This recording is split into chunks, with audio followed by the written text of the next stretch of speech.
standing up for the people of their community. I'm going to let Kevin give a brief on the state response, and then we'll have the FEMA administrator come up and provide some perspective from FEMA.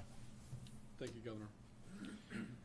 So I'll obviously thank you, the Governor, but I want to thank the agencies represented here to my left, especially Gracia, FEMA Administrator Deanne Criswell, Captain Rooney, and Admiral Brendan McPherson from the United States Coast Guard, others that are not here that are certainly on that floor behind me, Lieutenant Colonel Miller from the U.S. Army Corps District out of Jacksonville, Colonel Booth out of Jacksonville, and many, many other federal partners that have certainly helped us here. Captain, if you can just grab that easel and just put it right back up here for just a second, I'd appreciate it. I wanted to thank them before I covered them up with a sign here in just a second. So, all right, so let's talk. We're right in that 72-hour area of search, secure, stabilize that I talked about yesterday. So everything that I want to talk about right now is about that search, secure, and stabilize. So we continue to have our fire rescue partners, search and rescue, going in there and conducting the what we call the hasty search, and then they're coming back and do their primary search, and then they'll do a secondary search. So again, I think it's very important for everybody to know that as a part of the search and rescue element, over a 72-hour period, there's actually 3 searches that are conducted. That hasty search is just very quick, see if they see any survivors that are alive or in a traumatic situation, and they start to move those individuals to safety. That's been conducted. Now we're back in that primary search area, which is now we're doing a little more detailed search, and then we'll do a second search behind that. Stay safe. I want people to make sure that they are safe. This comes down to personal preparedness, or I should say personal preparedness, but the individual response. Generator safety. We have been talking about it and talking about it and talking about it, but we still get reports of people operating their generators inside of a garage, operating their generators just outside of a cracked window with a cord running through the window, and we're having continued issues with carbon monoxide. All right? I'm not saying we've had carbon monoxide deaths. I'm just saying that we're still having carbon monoxide issues. Please operate your generators in a safe mode. That also includes not having electrical cords actually run through puddles of water.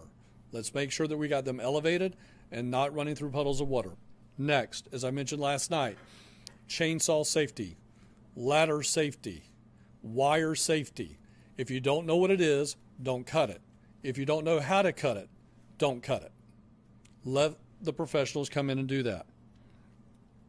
We have more than 2,000 resource requests from our impacted local partners, and more than 1,700 are in process or completed. I think there's a very important bullet to note here. A lot of counties put in mission requests for bulk food and water when we had a 45, 50 county disaster. Now we have counties starting to cancel their food and water. So when we say 2,000 and 1,700 and we have this 300 gap, I wanted people to understand there were 2,000 mission requests. We're filling 1,700. Some of those are going to be organically canceled because they're not impacted at the county level. We've mobilized more than 14,000 gallons of diesel to Fort Myers for a water plant to provide water to nearby hospitals.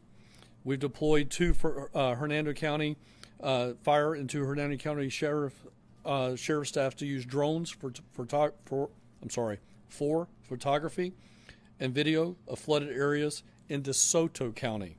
And I want to make sure that I take this time to say thank you to our restoration crews who have been able to take 500,000 individuals and get them power back. We're down to 1.9 million in the power restoration area that still need to be restored.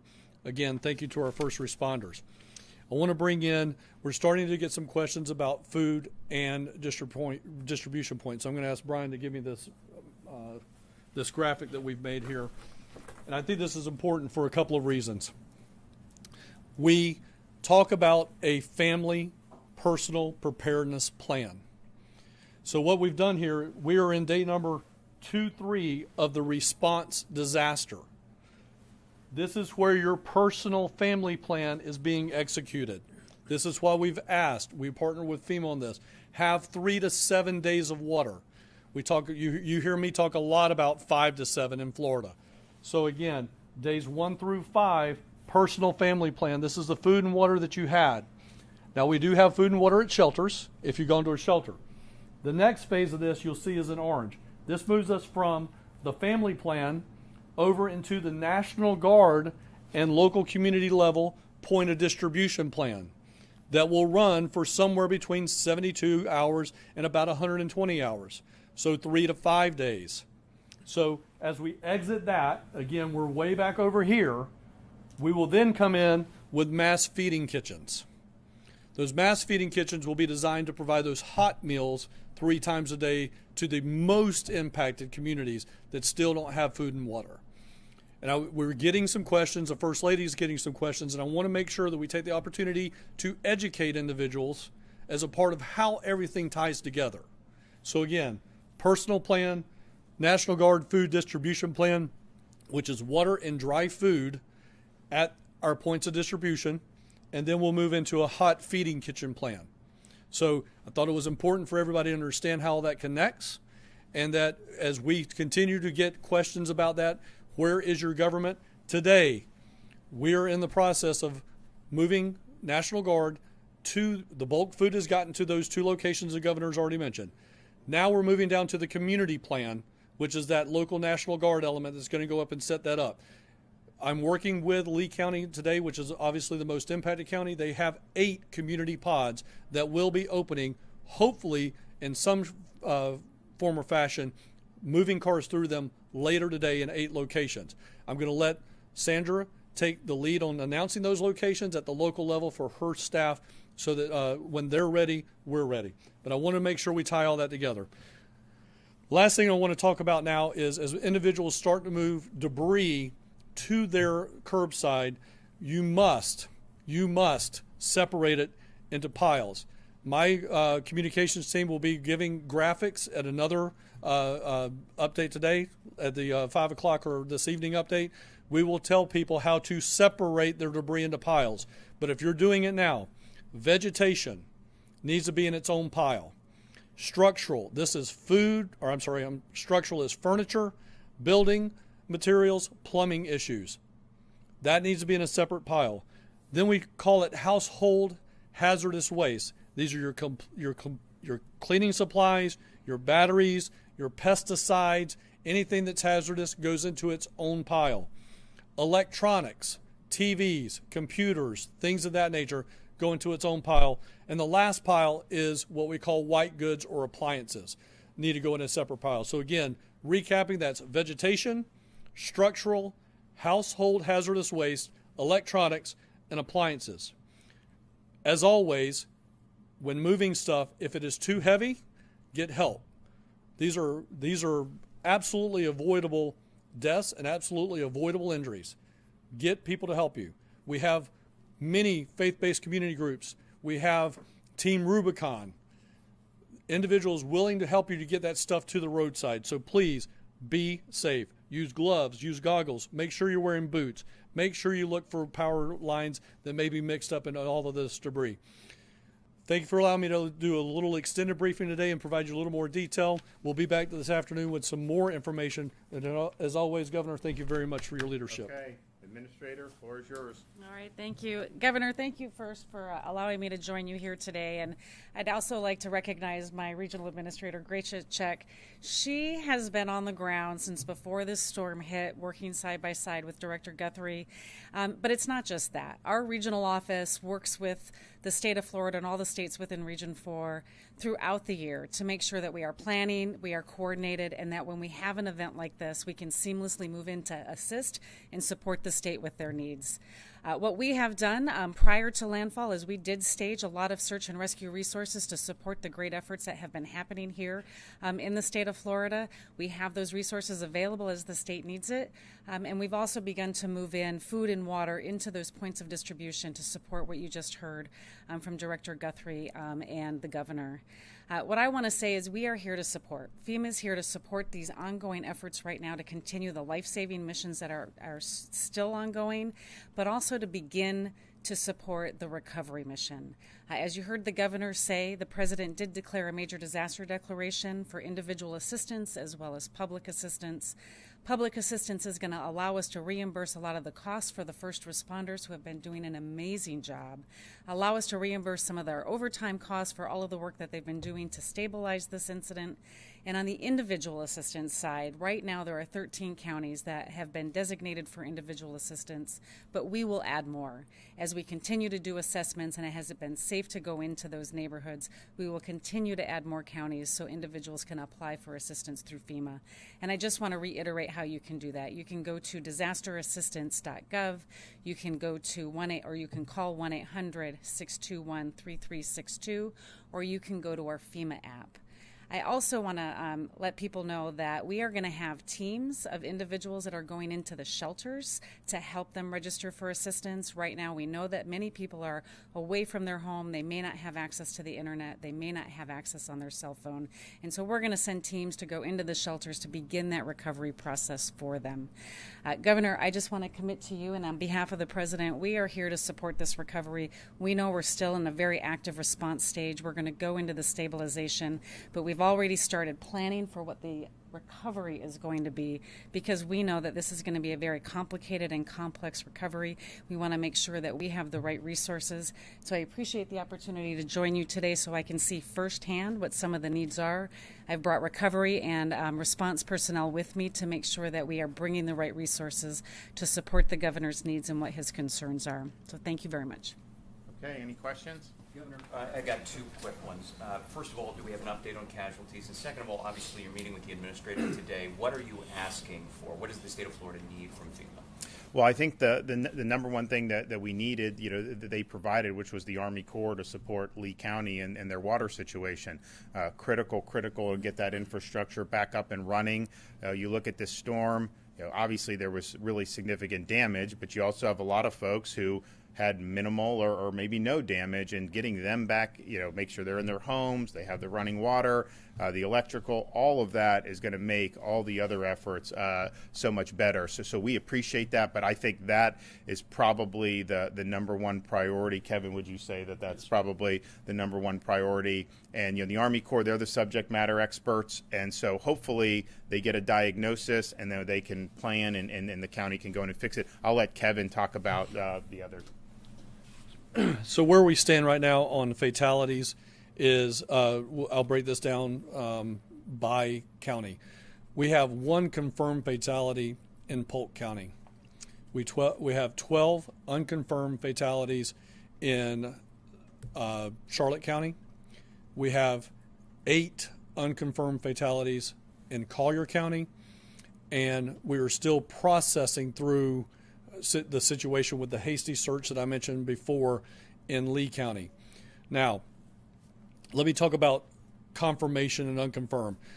People die in disasters that have nothing to do with the disaster, right? So the medical examiner is the one that makes that determination. They are the lead agency at the local level to determine when they investigate that this is either disaster related or not disaster related.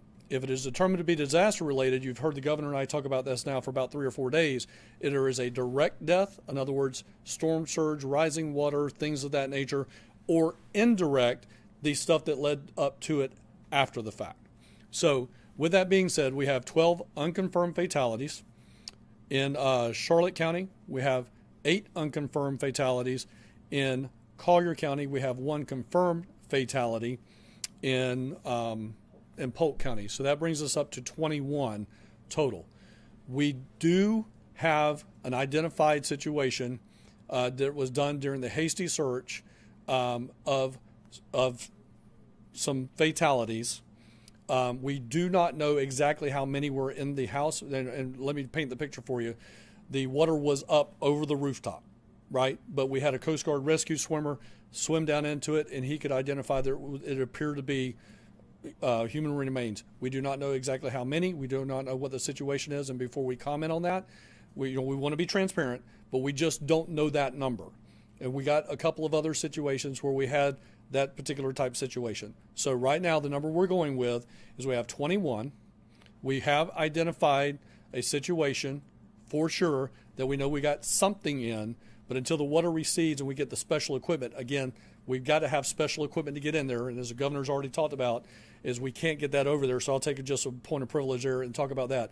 We've got a 20 by 40 foot spud barge that's now been delivered that we can now start traversing some heavier equipment. In the Search and World Rescue, this is called hackneys. These are basically like beer delivery trucks, soda delivery trucks that have specialized equipment that we can get on that spud barge, get it on the land, the other side, and start doing some really technical type of rescue. Once we get to that point, then we can probably give you some better numbers. But where we're at today is 21, 1 confirmed, 20 unconfirmed. For clarity on the survey, Governor, you mentioned that there were about 20,000 people that had responded to the survey, 10,000 were contacted, and they were fined. Does that mean that 10,000 have not responded and they're not okay? Or? No, that's not what that means. So, for instance, right now we have about 14,000 people just in Lee County, I believe it is. Well, I'm sorry, across the 3 counties. We've got about 14,000 people in shelters. So we are now, we did an automation of collecting data. We are now at a point where in this 10,000 is we're physically having to find people. Do they have communications? Can we get them on the cell phone? In the hardest hit impacted area, we may not have cell phone capability. So we are trying to, it's going to take us some time. If you guys recall back when I was here for Hurricane Michael, we had over 30,000 people. And then we whittled that down to 3,000. And then we whittled it down to 300. And that just happened organically over time. But if you recall, between indirect and direct deaths for Hurricane Michael, I think we only had 77. So that number is going to continue to squeeze itself down as we have the ability to get into shelters and find people that are registered inside of shelters. People will register via the FEMA app, FEMA website, on the phone with FEMA, person to person with FEMA, and then we'll start to be able to whittle those numbers down between federal data, between state data, between local data, and that number will continue to shrink. But again, we are way ahead of where we were at for Hurricane Michael when I was here on this floor for that.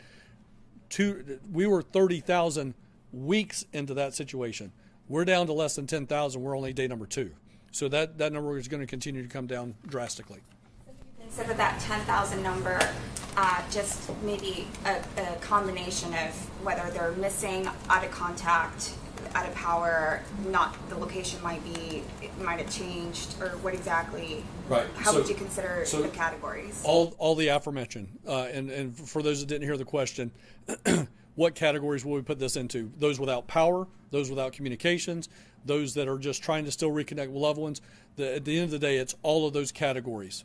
But again, we will shrink that. That will organically shrink day by day. That the pod that's right behind me, 30 feet behind me, are human services.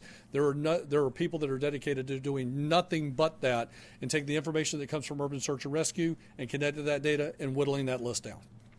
We have a number of missing people at this point in time. Right now, so again, missing people is a local law enforcement jurisdiction. All right? So if you want to ask questions about what are the missing person numbers, that's got to be a local county sheriff or a local law enforcement ask. Governor, speaking of county sheriffs, appreciate the transparency on casualties. Do you think the message that the Lee County Sheriff put out was premature or makes your messaging more difficult? Look, I mean, I think these are stressful situations. I think that when you have a storm like that bearing down on your community and then obviously hitting the community, the people were going through that. They're working, but you kind of have a lump in your throat because you just don't know what's going to happen. And I think that that was done because there's concern for the well-being of the people of Lee County, and there's a concern of the damage that the storm has done. I mean, clearly, it's packed a big wallop. When you look at some of these things, like you see a house totally washed out, and it's just nothing but a concrete slab on Fort Myers Beach. You just pray to God that no one was in that, because some of these things, these people on Sanibel that have the real big houses, they could hunker down and it'll pass, and their homes are raised, and so the surge they're probably protected from.